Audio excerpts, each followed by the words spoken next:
He tore the skull off the wall with his broken fingernails and lifted it toward his face. He didn't understand why, but he felt that this had to happen, that he had to wear the skull. The moment the bone touched his face, something terrible happened. His body began to change. His skin started melting, and he stretched his arms that suddenly became unnaturally long and horrifying. Then he began grabbing people and devouring them. Hours later, a team from the SCP organization arrived. It's a secret group that specializes in capturing strange and dangerous entities and locking them away in isolated places so they can't escape. Suddenly, the last member of the team, Emil Vasquez, didn't notice a long arm descending from above. The others didn't see anything, but they heard a muffled scream, followed by the sound of bones breaking, like someone being eaten. Before we begin today's story, I have a small request. Please support the channel with a like, a subscription, and a comment. That's the biggest support you can give us and what helps us keep creating content. Thank you so much to everyone who supports us, whether with a like, a share, or a comment. Now, let's start today's story. When Jamal opened the door of his bar, located in a very cold region in northern Canada, snow had piled up outside. When he pushed the door open, some of the snow blew inside with him. He and his wife struggled just to close the door again because the freezing wind kept pushing it open. The wind was incredibly strong, making it hard for them to shut it. Jamal couldn't control the door very well because his hands were full. He was carrying something strange, carefully wrapped in brown shipping paper. Once the door was finally closed, he walked inside the bar and placed the object on the counter. He began unwrapping it, but none of the regular customers paid attention. Everyone was busy, either talking or drinking the beer in front of them. The people inside the bar were the usual crowd: long-distance truck drivers, oil workers on weekend leave, and travelers who had come looking for adventure, but discovered that the region was far colder and harsher than they had expected. They spoke several languages, including English, French, and Algonquin, the language of one of the indigenous peoples of Canada. Everyone in the bar was drinking beer because it was the easiest way for them to warm themselves during the long, brutally cold winters of that region. Only one person noticed what Jamal was unwrapping. His name was Eddie, a construction worker from the area who visited the bar from time to time. Suddenly, Eddie felt a chill run through his entire body, not from the cold outside, but from something strange inside the place. He felt like danger was surrounding him, but he couldn't figure out where it was coming from. What Jamal had been carrying was a skull that looked like a deer's skull, with sharp antlers pointing upward. Jamal wanted to hang it on the wall as decoration, just like many bars display unusual items: old license plates, mounted fish skeletons, or strange objects from the past. But Eddie felt deeply uneasy. He had heard many stories from the elders of the region about creatures that lived in the darkness, creatures that were always hungry and harmed people, and somehow he felt that this skull was connected to those creatures. Eddie immediately stood up and walked out of the bar into the snow, the freezing wind, and the storm. He knew that if he warned the people inside, especially Jamal, they would laugh at him and call him crazy for believing in old legends and superstitions. But he was certain of one thing: anyone who stayed inside that bar was probably going to die, and he refused to be one of them. Jamal didn't even notice Eddie leaving. He was too focused on hanging the skull on the wall. Ever since he had received it in the mail, he had felt a strange hunger growing inside him. He assumed it was simply because he hadn't eaten lunch, and he told himself that after hanging the skull, he would grab some dinner and get rid of the hunger. At first, Nobody paid attention to the skull. To them, it was just another decoration. But about an hour later, everyone in the bar began to change. They became restless and irritated. Some started scratching their skin and carving marks into the tables in front of them. Even the music playing from the bar's sound system changed into a strange sound,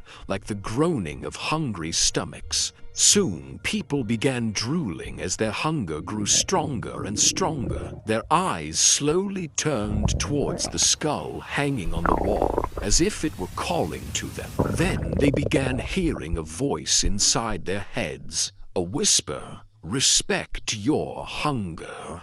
Eat, eat, eat." In their minds, they began seeing vivid images of red meat, fresh and tempting. They started staring at each other with strange expressions. The voice continued whispering, "This is what you were meant to be. Take my place. Become what you were created for." Suddenly, everyone grabbed whatever weapon they could find. One man pulled out a folding knife, another had a hunting knife, someone else grabbed a fork and a kitchen knife, others picked up broken bottles or any sharp or heavy object they could find. Meanwhile, the skull seemed to watch them silently, without caring. Then the people attacked each other like animals, the entire bar filled with screams, growls, and the sound of teeth tearing into flesh. Everyone was trying to reach the skull. They felt that it was something precious, something powerful. It was the source of the thoughts inside their heads, pulling them closer without them even realizing it. Each of them wanted to possess it, so they could keep hearing its voice and doing whatever it commanded. It was as if the skull had completely taken control of them. Inside the bar, they fought until people began falling one after another. And in the middle of all that chaos, Jamal himself, wounded and covered in blood, climbed over the bodies lying on the floor. He reached the wall, tore the skull down with his broken fingernails, and lifted it toward his face. He lifted the skull to his face. He didn't understand why, but he felt that it had to happen, that he needed to wear the skull. The moment the bone touched his face, a disaster began. His body started to change. His skin seemed to melt and cling tightly to the bone. His body twisted and convulsed, and his back straightened violently. The people around him stepped back in fear because they realized the thing in front of them was no longer human. It had become something dangerous, something predatory. They could hear the bones in his body cracking as his arms and legs stretched rapidly at unnatural angles. His skin turned pale and sickly, and coarse hair began growing across his body. When he screamed, the sound came out like the roar of a wild beast. His lower jaw stretched open wider and wider until he had a huge mouth filled with thin, needle-like teeth. Long claws grew from his fingers, and the antlers of the skull seemed to grow larger and longer. He now looked like a completely different creature, something strange and terrifying. No one in the bar could move from fear. Then, the real horror began. He extended his arm, which had become horrifyingly long, and started grabbing people, devouring them. He grabbed one injured customer. Before the man could even scream, the creature closed its massive mouth over his face. That became the fate of everyone in the bar. Hours later, a team from the SCP organization arrived. This organization specializes in capturing strange and dangerous entities and locking them away in isolated locations so they cannot harm people. But about an hour before the SCP team arrived, the Canadian police had already come because people reported hearing screams coming from the bar. None of the officers who entered the bar ever came back out. Even the second police team sent to assist them never returned. When the SCP team finally arrived, they found the bar completely destroyed. There were bones, blood, torn clothing, bullet holes in the walls, and large bloody tracks in the snow outside. Evidence that whatever had been inside had escaped and killed many more people. Even the police horses had been completely eaten. All that remained were the torn saddles and pieces of metal horseshoes scattered across the snow. The team leader said nervously, "It must have been extremely hungry. Hungry enough to eat a horse." On the road leading to the bar, they found Eddie. He was heavily dressed against the cold. When they asked him what had happened, he said only one word: Wendigo. In the legends of Canada's Indigenous peoples, the Wendigo is a spirit or creature that is always hungry. No matter how much it eats, it can never be satisfied. Anyone who wears that skull becomes a monster, and anyone who even looks at it begins to feel overwhelming hunger and the desire to eat anything in front of them. No matter how much they eat, they will never feel full. The team returned to the bar and found massive footprints in the snow leading into the forest. They assumed the creature had escaped into the woods. The team leader ordered everyone to move together and stay close.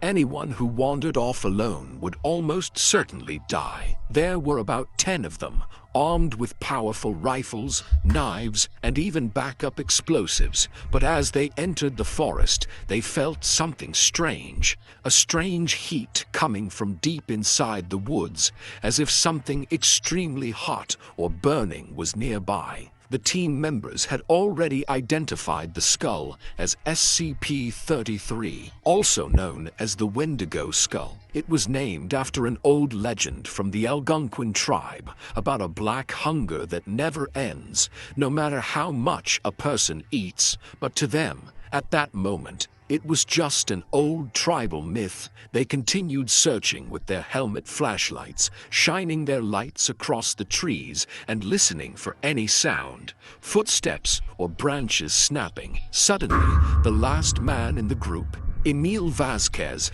didn't notice a long arm descending silently from above. Without seeing anything, the team suddenly heard a muffled scream, followed by a horrible cracking sound. It sounded like someone was being eaten. Then he disappeared into the darkness. They fired their rifles wildly into the trees, but the creature didn't seem affected.